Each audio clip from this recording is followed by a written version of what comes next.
Hi అండి. Good morning అందరికీ. Blouse cutting చూపిస్తానండి. వీళ్ళు కస్టమర్ ఎప్పుడు నాకే ఇస్తారు. బ్లౌజెస్ తీసుకొచ్చినప్పుడు అంటే ఈ శారీ తీసుకొచ్చి నాకు అర్జెంట్ కావాలి, కొంచెం ఇల్లు దావతుంది బియ్యం పోయడానికి అని వాళ్ళ ఆడపడుచుదంట. అయితే శారీ తీసుకొచ్చారు. నాకేమో వన్ డేనే టైం ఉంది. ఇవాళ ఇచ్చారు. రేపు కాకుండా మరుసటి రోజు కావాలని చెప్పారు. ఇంకేం చేయాలో అర్థం కాలేదు. ఈ మధ్య సరిగ్గా కరెంట్ అయితే ఉండట్లేదు కదా, అలానే నాకు భయమేసి అవుతుందో కాదో అని అన్నాను. అంటే చూడండి అక్క, ఎట్లనైనా చేయండి అన్నారు. ఇంకా మార్నింగ్ అయితే పెట్టేసుకున్నాను అండి. మార్నింగ్ అయితే స్టార్ట్ చేసేసానండి. మాకు ఇంట్లోకి కొంచెం ఎండ అనేది వస్తుంది, అందుకే ఇక్కడ లైటింగ్ అనేది ఇలా ఉంది. ఇప్పుడు వచ్చేసి ఫస్ట్ అయితే హ్యాండ్స్ కట్ చేస్తున్నానండి. ఎందుకంటే షోల్డర్ పైన చిన్న పఫ్ కావాలన్నారు. రాశి బుట్ట హ్యాండ్స్ అంటారు కదా, ఆ పఫ్స్ అయితే కావాలన్నారు. అందుకని నేనైతే ఫస్ట్ హ్యాండ్సే తీసుకుంటున్నాను.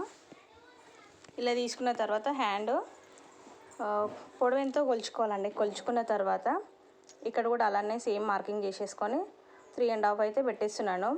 ఫుల్ హ్యాండ్స్ కదా, కొంచెం ఫ్రీగా ఉంటుంది.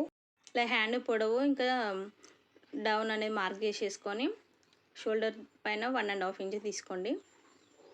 ఇప్పుడు వచ్చేసి చంక రౌండ్ అండి. చంక రౌండ్ ఎంత ఉందో బ్లౌజ్ని బట్టి తీసుకోండి. ఇలా షోల్డర్ పైన కుట్టు నుండి చంక కింద కుట్టు వరకు గొలిస్తే మనకి చంక రౌండ్ అనేది వస్తుందండి. అది గొలిచేసుకొని ఇలా మార్కింగ్ అయితే చేసేసుకోండి. చంక కింద కుట్టు నుండి హ్యాండ్ లూజ్ ఉంటుంది కదా కింద, అక్కడ వరకు స్కేల్ తీసుకొని గీసేసుకొని తర్వాత ఇలా అయితే డ్రా చేసేసుకోండి. హ్యాండ్ పైన 2.5 పెడుతున్నానండి పఫ్ కోసము. ఇలా అయితే గీసేసుకొని 2.5 అయితే పెడుతున్నానండి. విడత వచ్చేసి పఫ్ కోసం 2.5 తీసుకోండి. పొడవు ఇంకా వెడల్పు తీసుకుంటే మనకి పఫ్ అనేది బాగుంటుందండి, క్యూట్గా అనిపిస్తుంది. ఇప్పుడైతే కట్ చేసేసుకోవాలండి. మార్క్ చేసుకున్న దానిపైన నుండే ఇలా నీట్గా కట్ చేసేసుకోవాలి. ఇలా అయితే కట్ చేసేసుకోవాలండి. షోల్డర్ పైన చిన్న టక్ ఇచ్చేసుకొని చంక దగ్గర కూడా చిన్న టక్ ఇచ్చేసేయండి. మనం ఇక్కడ పఫ్కి మార్క్ చేసాం కదా, అక్కడ కూడా ఒక చిన్న టక్ ఇచ్చేసుకుంటే మనం పఫ్ పెట్టేటప్పుడు మనకు కన్ఫ్యూజ్ అవ్వకుండా ఉంటుందండి. ఇప్పుడు వచ్చేసి బ్యాక్ పార్ట్ కటింగ్ చూపిస్తానండి. బ్యాక్ పార్ట్ వచ్చేసి ఇలా అయితే ఎల్ స్కేల్ తీసుకొని మార్కింగ్ అయితే చేసేసుకోవాలండి ఈక్వల్గా. ఇలా పెట్టేసుకుంటే మనకి హెచ్చు తక్కువ లేకుండా ఈక్వల్గా వస్తుందండి క్లాత్ అనేది. ఇప్పుడు కొలత బ్లౌజ్ తీసుకొని ఉల్టా తీసేసుకోవాలండి. ఉల్టా తీసేసుకొని షోల్డర్ పైన కుట్టు నుండి ఇక్కడ కింద చూపిస్తున్నట్టుగా ఇలా పెట్టి అయితే మార్క్ చేసేసేయండి.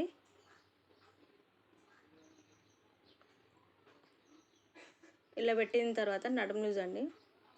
నడుము దగ్గర కూడా ఇలా 2 కుట్లు దగ్గర పెట్టేసి ఇలా మార్క్ చేసేస్తే నడుము లూజ్ వచ్చేస్తుంది. ఇప్పుడు వచ్చేసి నెక్ విడుతూ ఇక్కడ చూపిస్తున్నట్టుగా మార్క్ చేసేసేయండి. ఇలా మార్క్ చేసిన తర్వాత బ్యాక్ టక్స్కి 1 ఇంచు, సైడ్ కుట్లలోకి 2 ఇంచెస్ అండి. కింద ఎంత ఉందో పైన కూడా అంతా మార్క్ చేసేసుకోవాలి, సైడ్ ఖర్చులతో సహా. అలా చేసిన తర్వాత ఇక్కడ కూడా బ్లౌజ్ హైట్ ఎంత ఉందో మార్క్ చేసేసుకొని మార్కింగ్స్ని అయితే ఇలా కలిపేసేయండి. ఇలా ప్రతి మార్కింగ్ ఇలా కలిపేసుకుంటే మనకి కన్ఫ్యూజన్ అనేది ఉండకుండా చాలా క్లారిటీగా ఉంటుందండి. ఇప్పుడు నెక్, బ్యాక్ నెక్ ఎంత ఉందో చూసుకోవాలి.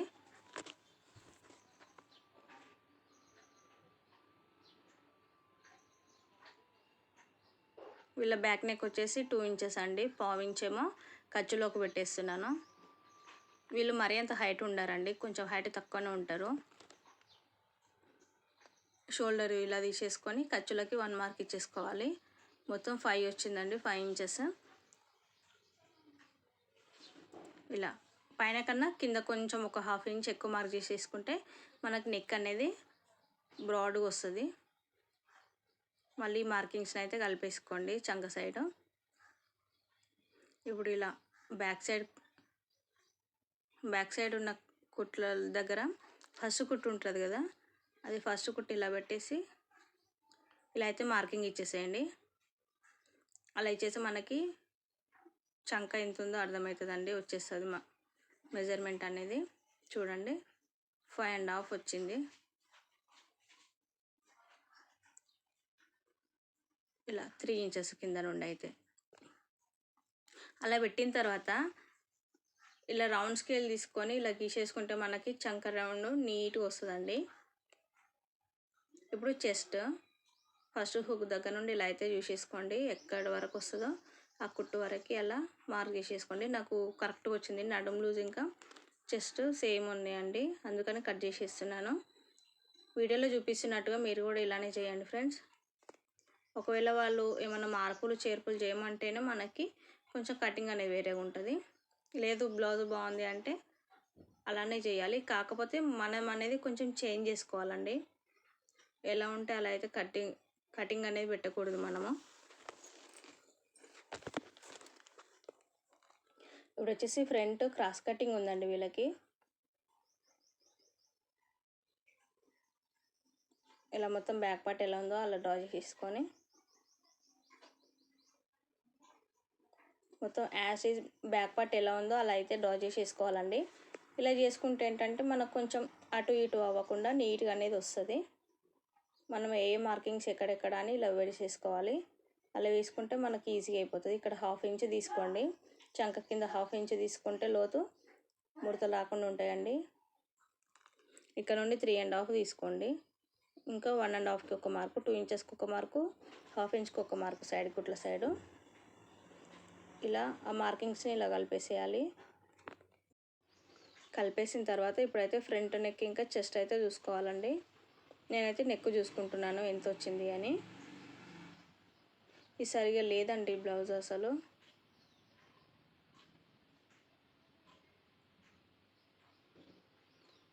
ఫస్ట్ హుక్ దగ్గరికి ఎంత వచ్చిందో చూసుకోవాలి. కొంచెం స్టిఫ్గా ఉన్న క్లాత్లకి జస్ట్ అలా పెట్టేసుకొని చూసుకుంటే వచ్చేస్తుంది నెక్ అనేది. కొంచెం ఇలా బయటకు తీసుకొస్తే మనకి రౌండ్ అనేది పర్ఫెక్ట్ వస్తుందండి. ఇప్పుడు వచ్చేసి వాళ్ళకి చెస్ట్ ఎంత ఉందో మార్క్ చేసేసుకోవాలండి. ఇలా పెట్టేసి మార్క్ చేసేస్తే ఇలా వీటిని ఇలా కలిపేసుకొని రౌండ్ తీయాలండి. ఇక్కడ క్రాస్ పట్టి దగ్గర చెస్ట్ మార్కింగ్ పెట్టాం కదా, అక్కడ రౌండ్ అనేది బాగా రావాలి. ఇలా మార్కింగ్ పైనే నీట్గా అలా అయితే కట్ చేసేసుకోండి. చాలా ఈజీ అండి బ్లౌజ్ కటింగ్. ఇలా కట్ చేసుకున్న తర్వాత క్రాస్ పట్టి అయితే కట్ చేసేసుకోవాలి. ఇలా పెట్టేసుకొని ఒక 1 ఇంచ్ అయితే తక్కువ తీసుకోవాలండి. బ్యాక్ పార్ట్ కంటే కూడా క్రాస్ పట్టిది ఒక 1 ఇంచ్ తక్కువ తీసుకుంటే మనకి ఫ్రంట్ పార్ట్కి కరెక్ట్గా సరిపోతుంది. ఇలా పెట్టేసుకొని గీసేసుకుంటే ఎక్స్ట్రా క్లాత్ అంతా వెళ్ళిపోతుంది. ఇక్కడ పావుదాకా 4 ఇంచులు తీసుకున్నానండి. ఇక్కడ వచ్చేసి 2.5, ఇక్కడ లాస్ట్లో వచ్చేసి 3.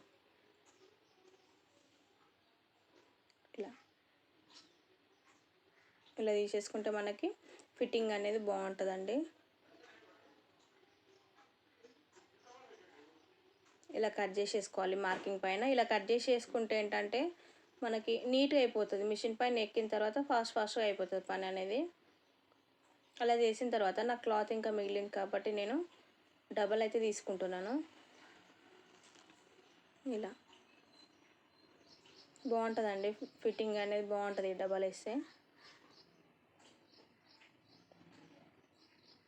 ఒకవేళ లైనింగ్ మిగిలకపోతే కూడా మన దగ్గర ఏ క్లాత్ ఉంటే అదైతే మనం అడ్జస్ట్మెంట్ చేసుకున్నాం అనుకోండి, ఫిట్టింగ్ అనేది బాగుంటుంది, వాళ్ళు కూడా హ్యాపీ. ఇప్పుడు వచ్చేసి నడుము పట్టి అండి. ఒక 1.5 ఇంచెస్ అలా ఉంటే సరిపోతుంది నడుము పట్టి. క్రాసెస్ ఏమైనా ఉన్నా కానీ కట్ చేసేసుకోవాలండి, ఎందుకంటే నడుము దగ్గర స్ట్రైట్ ఉండాలి కాబట్టి. ఇప్పుడు శారీలో వచ్చిన బ్లౌజ్ పీస్ అయితే తీసుకొని కట్ చేసేసుకొని లైనింగ్ అంతా పెట్టేసుకొని కటింగ్ అయితే చేసేసుకోవాలండి. ఇక్కడ చూడండి, ఫాల్ పీక్ అయితే ఏం వేయట్లేదండి నేను, ఎందుకంటే బియ్యం పోస్తారు కదా. ఇలా కట్ చేసేసుకోవాలి స్ట్రైట్గా, క్రాసెస్ ఏం లేకుండా.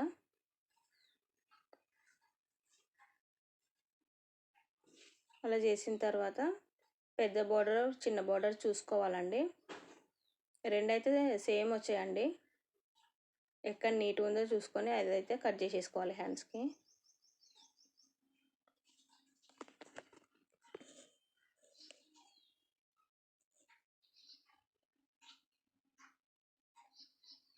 ఇలా సెట్ చేసుకున్న తర్వాత మనమైతే నాకు వన్ సైడ్ ముడతలాగా వచ్చిందండి అంచు దగ్గర బార్డర్కి, అందుకని మళ్ళీ ఇంకొక సైడ్ అయితే వేసానండి.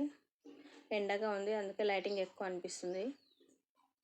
ఇలా లైనింగ్ అయితే యాజ్ టీజ్ పెట్టేసి కటింగ్ అయితే చేసేసుకోవాలండి. వీళ్ళకి అతుకులు ఏం పడవండి, సరిపోతుంది. ఇలాంటి బ్లౌజెస్ అయితే హ్యాపీగా కుట్టేయచ్చండి, ఏ ఇబ్బంది అనిపించదు. ఇలా పెట్టేసి ఇప్పుడు బ్యాక్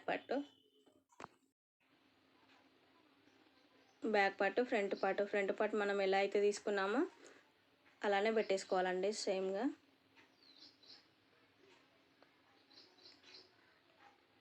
ఇలా నీట్గా పెట్టేసుకొని ఇలా మనం ఎలా క్రాస్ పెట్టుకున్నామో సేమ్ అలానే పెట్టేసుకోవాలి. నీట్గా కట్ చేసుకోవాలండి. చుట్టూ కూడా ఒక 1/2 ఇంచ్ ఉంటే చాలు, ఎక్కువ కూడా వద్దు. ఎక్కువ క్లాత్ వేస్ట్ అవుతుంది. ఒకవేళ మిగిలితే వేరే ఎవరికైనా సరిపోకపోతే వాళ్ళకి అడ్జస్ట్మెంట్ చేస్తే బాగుంటుంది. అందుకని కొంచెం అంత క్లాత్ అయితే సరిపోతుందండి చుట్టూ కూడా. ఇలా పెట్టేసుకొని నీట్గా కట్ చేసేసుకుంటే బ్లౌజ్ కటింగ్ అనేది కంప్లీట్ అవుతుందండి.